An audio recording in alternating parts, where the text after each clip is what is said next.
let faith arise. Let all agree, there's no power like the power of Jesus. I will believe for greater things. There's no power like the power of Jesus. Let faith arise. Let all agree, there's no power like the power of Jesus. I will believe for greater things. There's no power like the power of Jesus. Let faith arise. Let all agree. There's no power like His power. There's nothing that our God can't do. There's not a mountain that He can't move. Oh, praise the name that makes a way. There's nothing that Jesus can't do. There's nothing that our God can't do. There's not a prison wall He can't break through. Oh, praise the name that makes a way. There's nothing that our God can't do. Oh, say,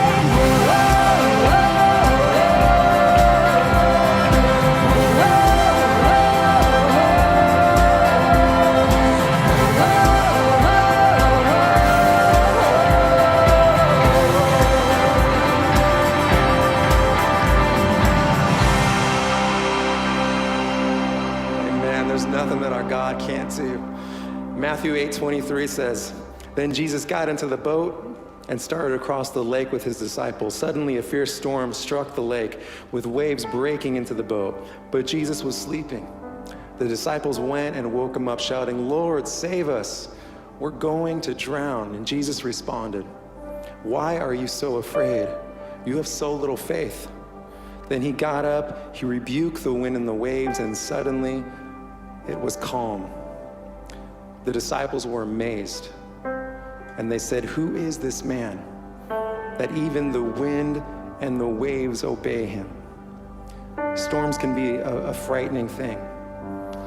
But what if the storm isn't our enemy?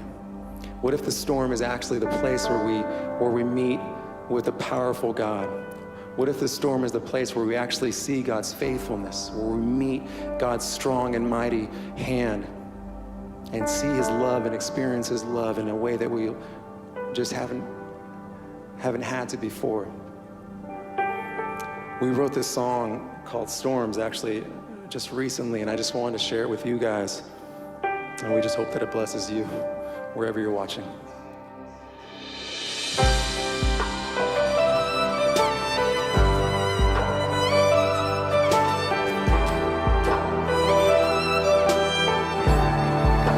You go before me. You are preparing greater things. You will not leave me, so I will not fear the path ahead. Through it all, still I know You are in control, and I will trust You. I will trust You through 1,000 storms. I will seek You though my strength may fail. I will count on Your name. I will lift my eyes to You. I will lift my eyes. I will lift my eyes to You. You go before me. You are preparing greater things. You will not leave me, no.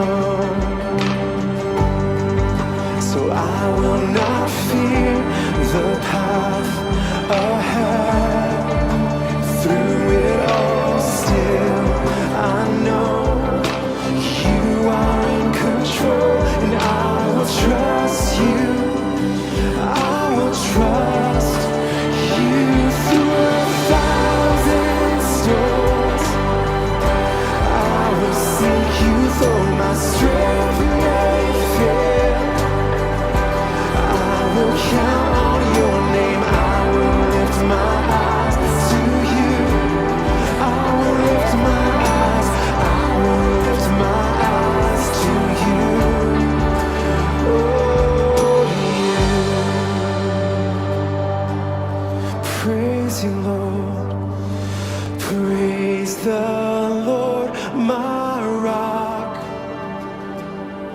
Praise the Lord, my shield and defender. Praise the Lord, my hope. Praise the Lord forever and ever. Praise the Lord, my rock. Praise the Lord, my shield and defender. Praise the Lord, my hope. Praise the Lord forever and ever. Through 1,000 storms, I will seek you though my strength may fail. I will count on your name. I will lift my eyes to you. I will lift my eyes. I will lift my eyes to you. Oh, through 1,000 storms, I will seek you though my strength may fail. I will count on your name. I will lift my eyes to you. I will lift my eyes. I will lift my eyes to you. I will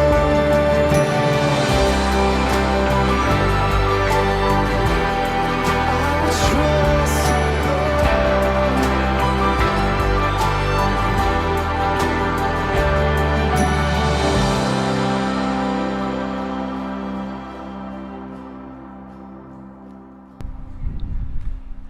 Hey everybody, it's Jeff here. We're actually out here right now at a staff serve day. We're actually kind of looking at one of our partners, and as we're even gathering up right now, what we're talking about is these guys are working with some of the most affected, some of the most vulnerable in our community. In fact, what we're hearing is virtually everybody is without any source of income whatsoever for the community that we're serving. And so this is an opportunity to pack some food, to get some stuff out to these folks who need it. Just want to let you know your generosity is making this kind of stuff happen. The serve opportunities that you're taking up, your generosity, your donations, all of that stuff is making this kind of thing happen. And everybody here has just got the greatest attitude. I love our staff, as you guys know, incredible folks. Just want to let you know, as we think about just one of the stories that's come up recently is that one of the phrases that people use when they receive these food boxes that will get them through maybe the weekend is that, well, we've heard this a couple of times, is God has not forgotten me. In the midst of all of the struggle and all the trial that they're facing, what they're saying is God has just not forgotten me. And so thank you for helping to remember people. Some people being able to make the most basic needs even being met. One person said just being able to be able to continue to rent the couch that he's renting, to stay in a shelter, to get shelter, to get a place to live. That alone is just it's just evidence that God's still at work. So thank you for being a part of this. Keep up the great work. Love being a part of a church that says that we're in the community for the community, and you're living it out in the best way. So thank you. Keep up the good work. God bless you guys. Hi everyone, welcome to Harbor Point Church. Thanks so much for joining us online. No matter where you are or who you are watching with, you are not alone. We are here together. It has been so fun watching families experiencing church together, and this weekend seeing parents lead their kids through an opportunity to say, I believe, and make Jesus their forever friend for the very first time. God is so clearly moving and doing some amazing things through this season. If you are joining us online through our website, we have ways for you to connect and chat, a place to receive prayer from our prayer team, links for taking notes. And if you are watching as a family, we have videos, activities for your kids available as well. It is so great to be a part of a church that is eager to serve and to show God's love courageously. At Harbor Point, giving is a regular part of our worship, and it's the most tangible expression of our hearts being centered on God. Your sacrificial generosity is advancing the mission of our church. The mission of our church is clear: to be a safe place for the lost and weary to be rescued, restored, and then sent out to a world in need of Jesus' love. And so today, we invite you to join God in his work through your generosity. We know what an incredible blessing it is to be a part of something beyond ourselves. There are a number of ways that you can give today. Online through the giving link, or you can text HP Give to the number 97,000. As you continue to look for ways to take your next step in owning your faith and spiritual growth, we have developed a tool to help you do just that. For those of you who have been through Rooted and are in a life group or looking to join a life group, we have a great new experience called Wayfinding, which guides you through intentional practices that help you know Jesus more deeply, follow Jesus more closely, and show the love of Jesus to the world more courageously. Videos and resources will be available online this week.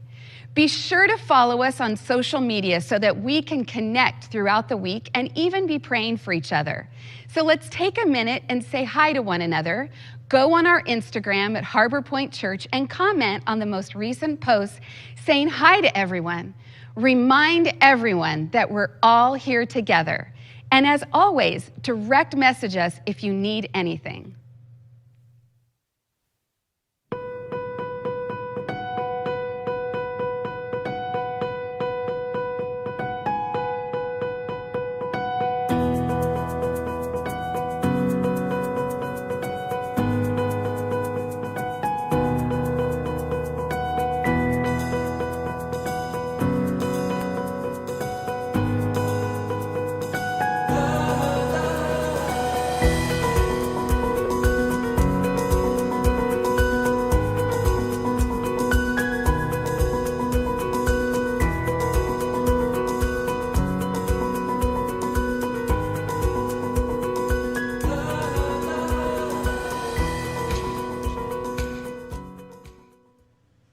Hey everyone, it is great to be with you once again. For those of you who call Harbor Point Church your home, welcome back.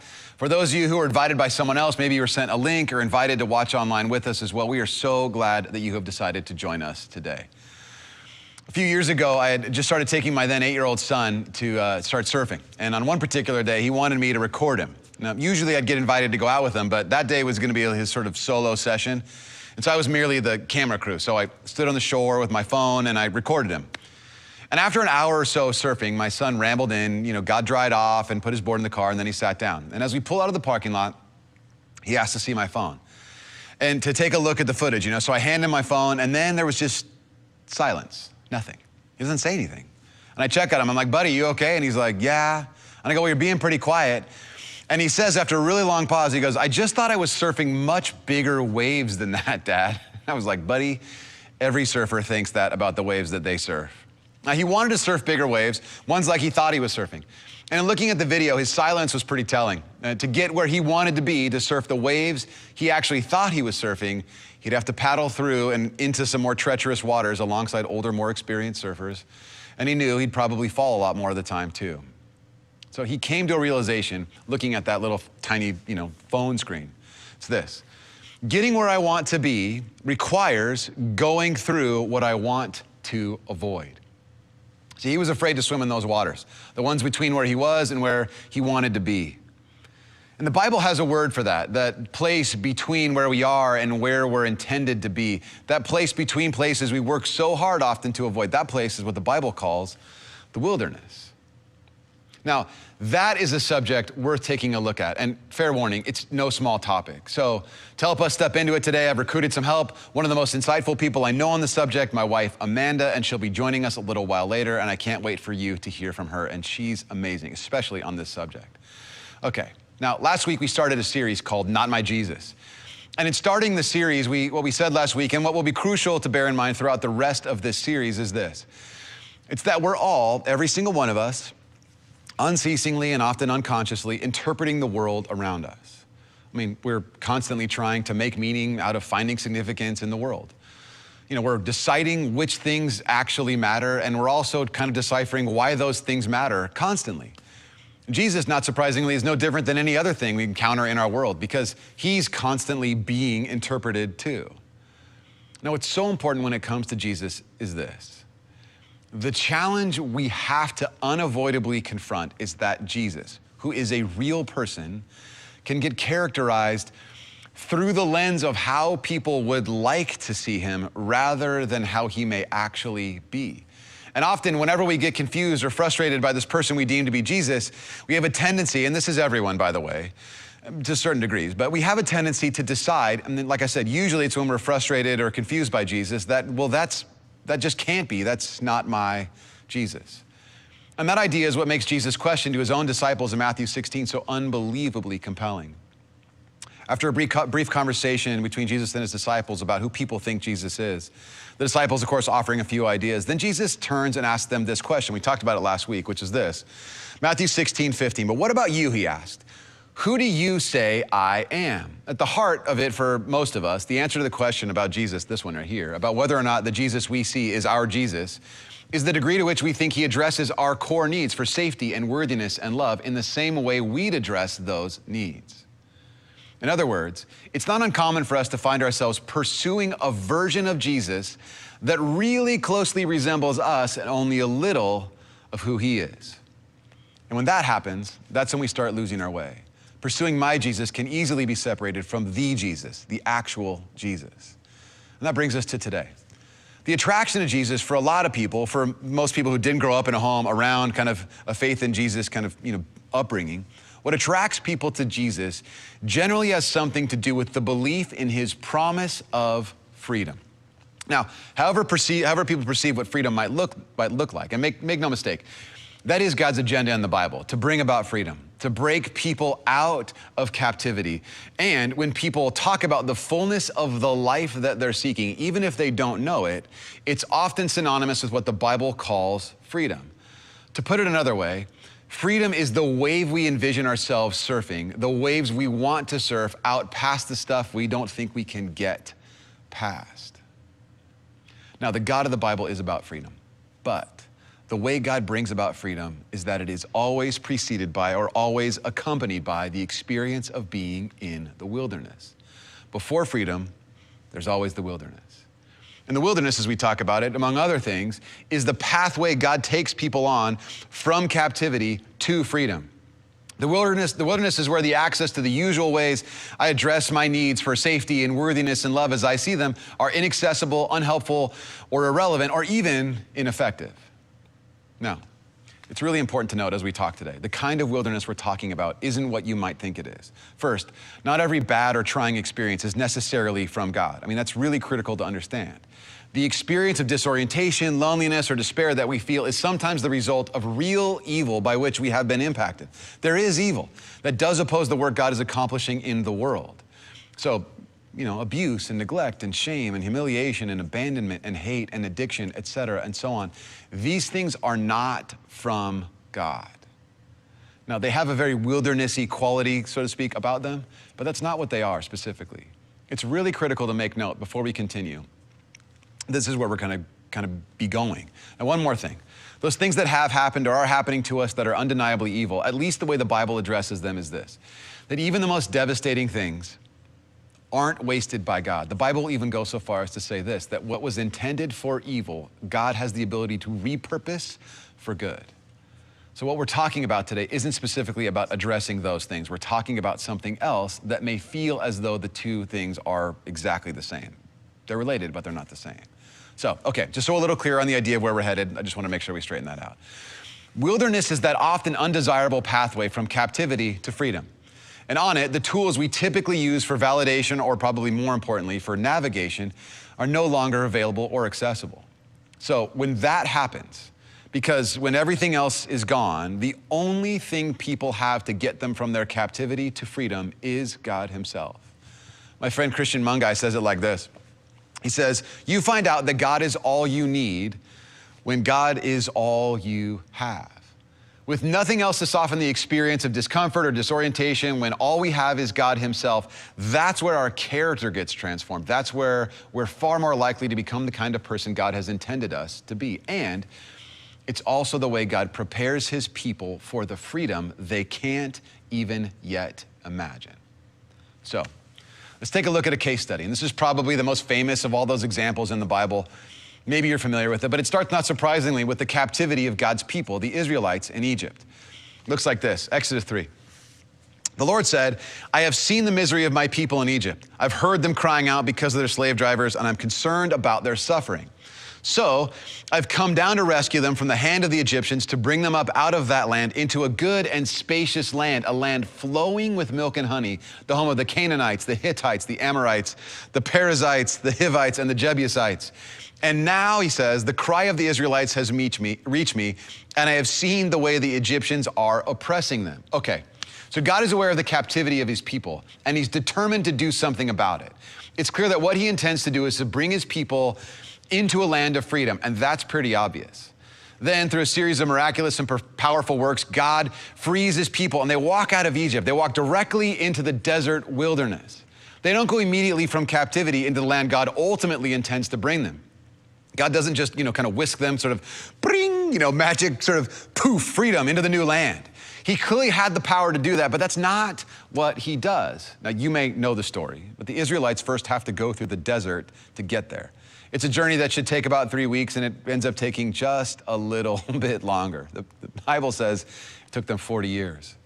And we start getting the idea that there is a kind of thing God is doing in the desert wandering. And as we read the story, this is really critical. Rarely do the people understand it or agree with it. They're constantly fighting Moses. On multiple occasions, they even tell him they'd rather go back to the captivity, literally saying that the food was better when they were slaves. And what starts to become apparent is that for the people to live as God intended them to live, as his free people, they're going to have to stop thinking that captivity is a better way to live than freedom. And apparently, that's a really difficult process. In the wilderness, people tend to want what they remember most, even if it's damaging to them, not what God provides for them. They'll say it was better in Egypt over and over again in their captivity, in their wandering. What the people are forgetting is that the wilderness is the place between places. It's not the destination. They quit because they think this is the new normal. Are you with me? It's just the place between places. And the way God utilizes the wilderness is not just a matter of waiting around. The wilderness is not the purposelessness of things. It's the preparation for something else, for somewhere else.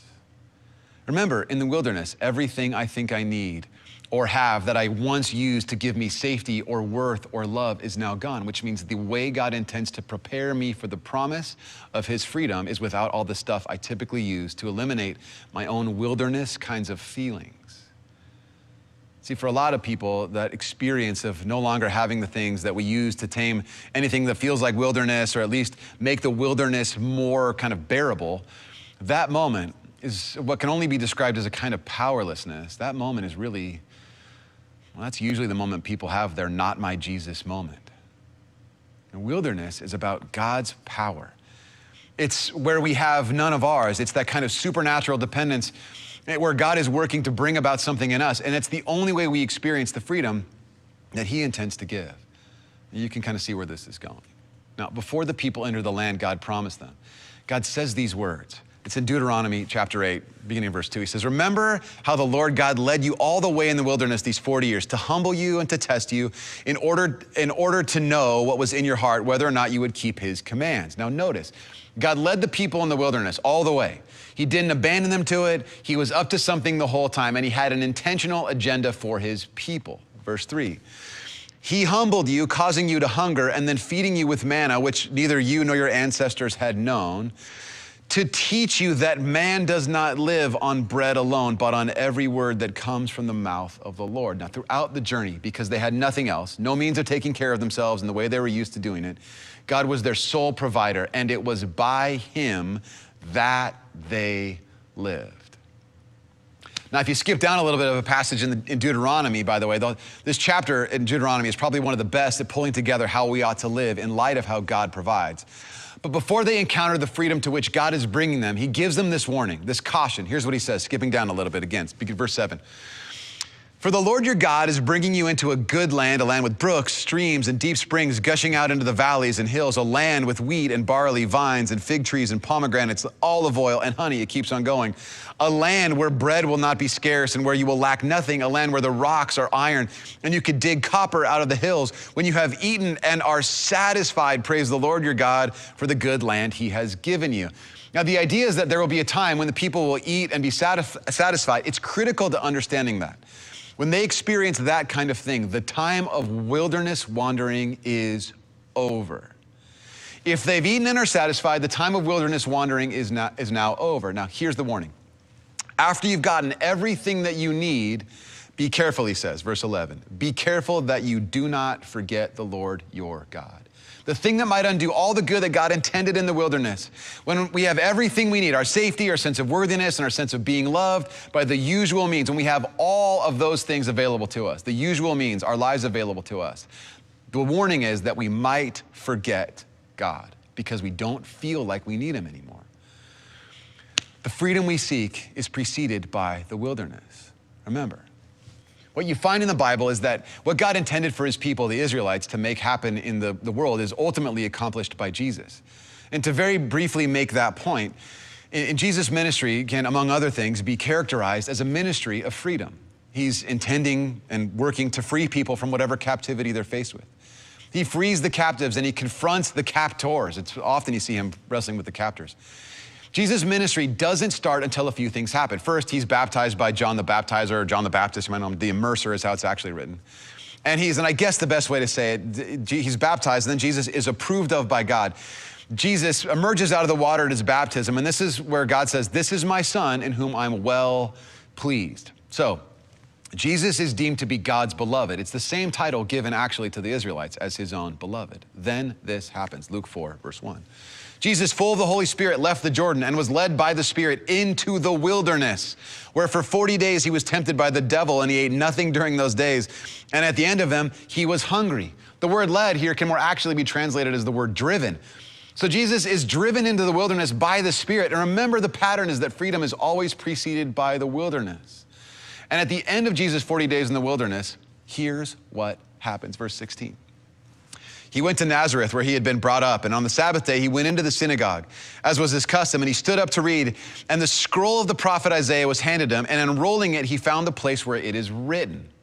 So he's about to read the Bible in the synagogue. And remember, he's just finished 40 days in the wilderness. Look at what he reads. Verse 18, quoted from Isaiah 61. The Spirit of the Lord is on me because he has anointed me to proclaim the good news to the poor. He sent me to proclaim freedom for the prisoners and recovery of sight for the blind, to set the oppressed free. The passage he reads about is about setting captives free, bringing about freedom. The whole ministry of Jesus and the freedom he's bringing is preceded by a desert wandering, only now far bigger freedom than from the captivity of the Egyptian Pharaoh, and even bigger than freedom from Caesar's Roman Empire. Jesus' freedom is about the deeper captivity of sin and the powers of evil that hold the whole world captive. Now, just maybe, that's what God intends to do in us individually too, to bring us into the fullness of his own freedom. To get the freedom we long for, we'll have to go through the wilderness first. Remember, freedom is always preceded by wilderness. Freedom is always preceded by the wilderness. So what do we do with the wilderness? Now, to address that topic, we're gonna need some help, like I said, and we brought in my wife, Amanda McGuire. This is Amanda, and I'm going to assume that most of us here are not like really pumped up about the idea of a kind of wilderness experience. We like the HOA kind of manicured version of that, and Amanda is, but something Amanda has taught me and is still teaching me is that freedom is about being released from the bondage of things that we're generally learned to avoid confronting altogether. And the pathway through that is always a pathway through the wilderness. It's always a wilderness experience. Okay, this is Amanda.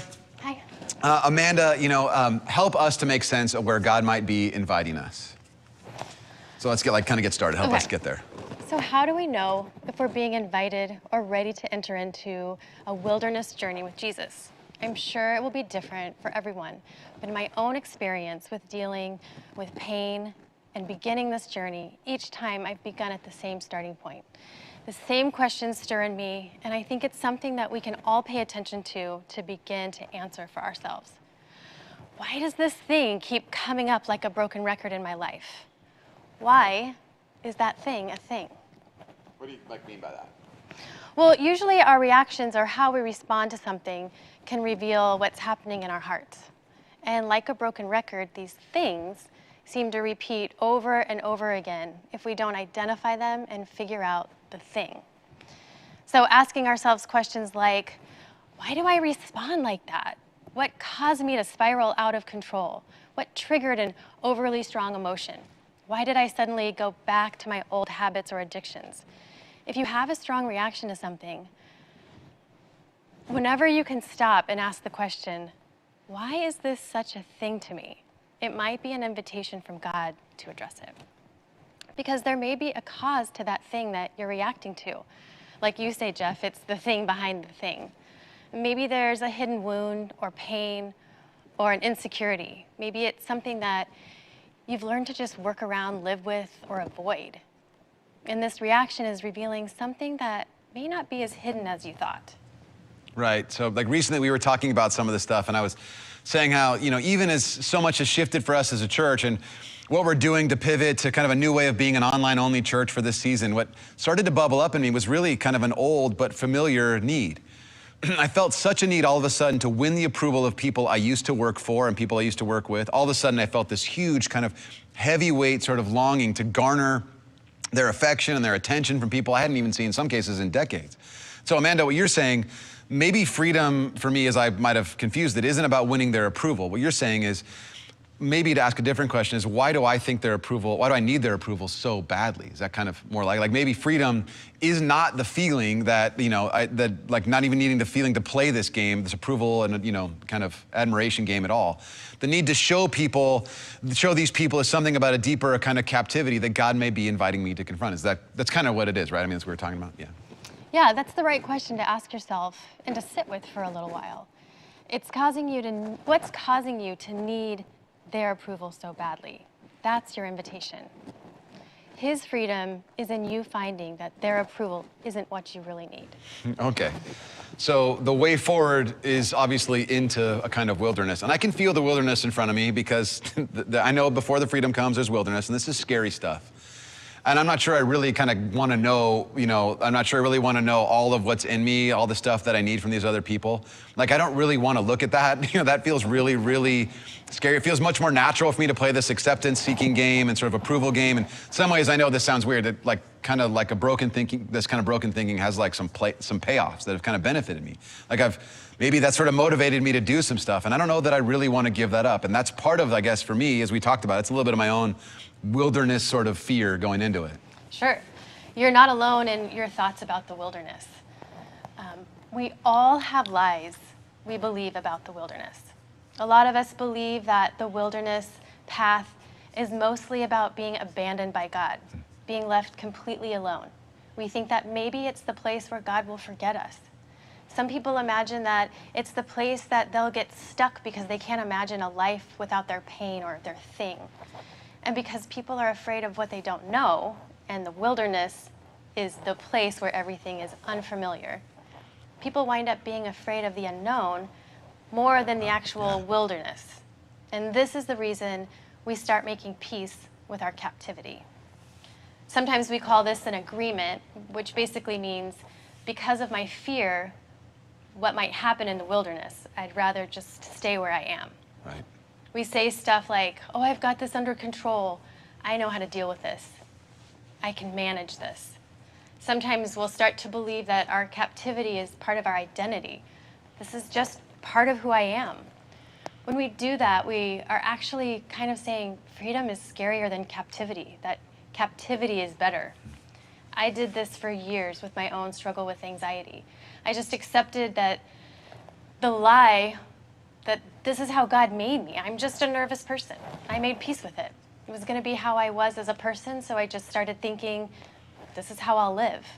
I learned how to deal with it and control it, what I thought. And that was a lie I carried around for way too long.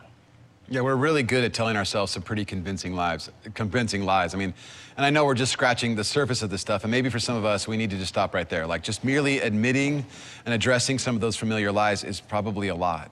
So just to recap, why is that thing a thing? That's the first thing. Secondly is identify some of the lies that accompany this wilderness, and then sort of what's next? Well, it's connected to the lies. It's about dealing with our butts. We all have a butt. We all have really good butts. Well, some are better than others. Let's be fair. There's always a really good reason not to take the hard steps through the wilderness and into freedom. People say stuff to themselves all the time that keeps them captive. We'll say, I want to believe God's truth, but I didn't have that kind of childhood. But I don't know how to have that kind of marriage. But it's too hard to stop. But things at work just are too complicated right now. But I'll deal with it after my wedding. Yeah. I don't know your exact butt, but I do know that there are countless butts that we let paralyze us. And rather than accepting them, don't be afraid of your butt. Look at your butt. Name your butt. Replace the lie of your big butt with the truth. Okay, this is a little out of hand, so try to boil this down a little bit. This is awesome. The truth is, there is no reason good enough to justify keeping me captive. Ooh, come on, say that again. There is no reason good enough to justify keeping me captive. We have a need to make reasons for not going where God intends to take us. Okay, so say what they are. Hold those reasons up to yourself. And then when you're ready, you'll realize that maybe those reasons aren't good enough to justify keeping you in captivity any longer. Dang, okay, so I have some work to do. We all do. Okay. But remember, God is always moving toward us, bringing us to his freedom. Maybe he's uncovering some things you've been holding on to that are actually keeping you from his freedom. Maybe this is a journey. It's a really hard journey. Yeah, it's really hard. I mean, it took the Israelites 40 years before they were ready for God's freedom. And even then, he gave them the land that they were promised. The Bible says little by little, not all at once. So where do we go from here, Amanda? What do we do? Maybe it starts with learning how to hear God's voice in prayer. This is something I know I'm still learning how to do, but I do believe God is a God who speaks and leads his people. What his voice sounds like, I don't know what that is for you, but it's God's voice and his truth that lead his people out of captivity.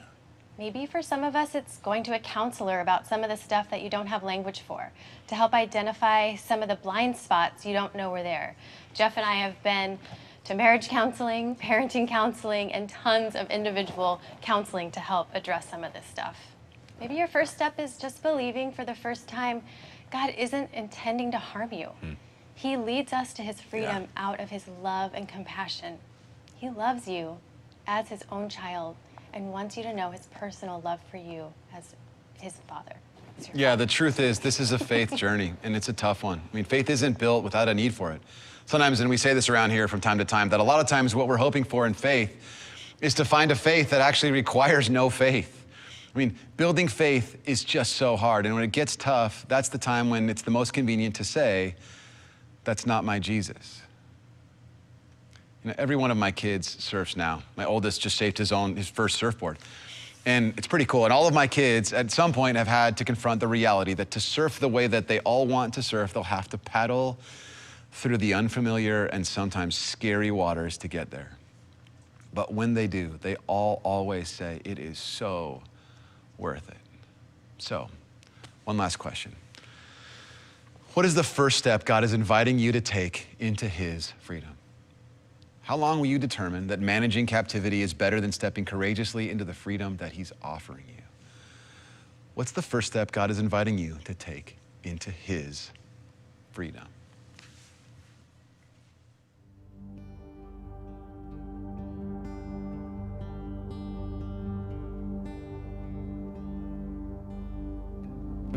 Lord, as we turn to you, come free us from our sin, so we only have today. So let us now begin from dawn to dusk. We're waking up from dawn to dusk. We're waking up.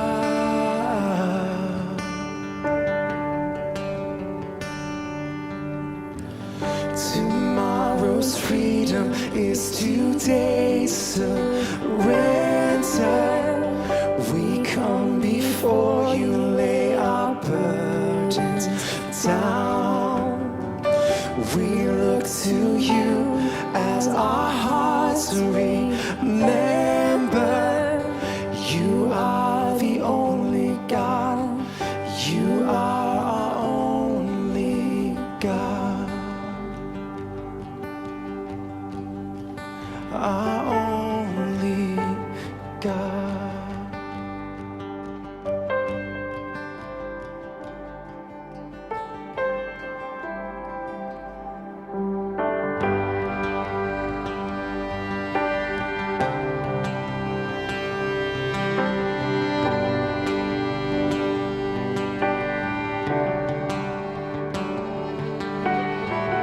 The Lord bless you and keep you.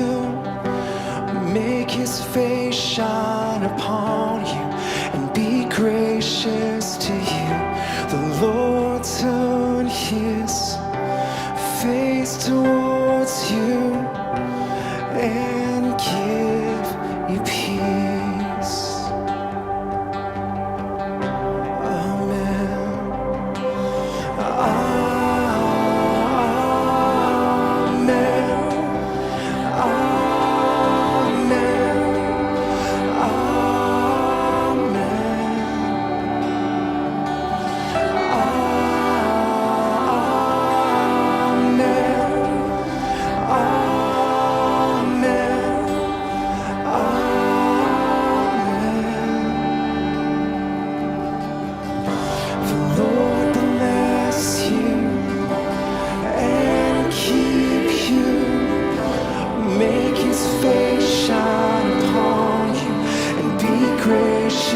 To you, the Lord turn his face towards you and give you peace.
His favor be upon you and 1,000 generations, and your family, and your children, and their children, and their children. May his favor be upon you and 1,000 generations, and your family, and your children, and their children, and their children.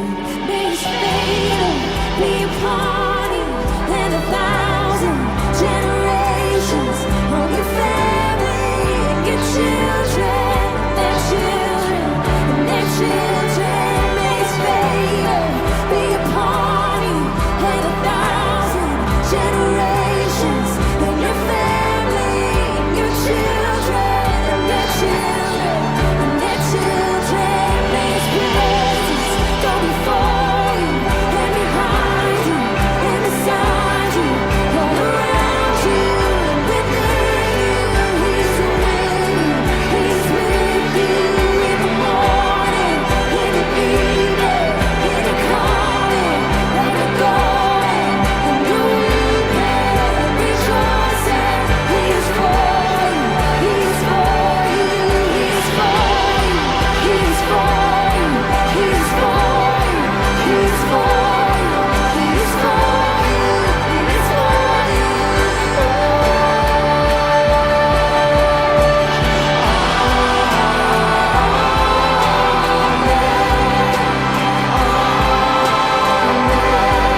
Now, if you're willing, wherever, or however you're watching, however you might do so, would you hold out your hands and would you receive this blessing, just like this?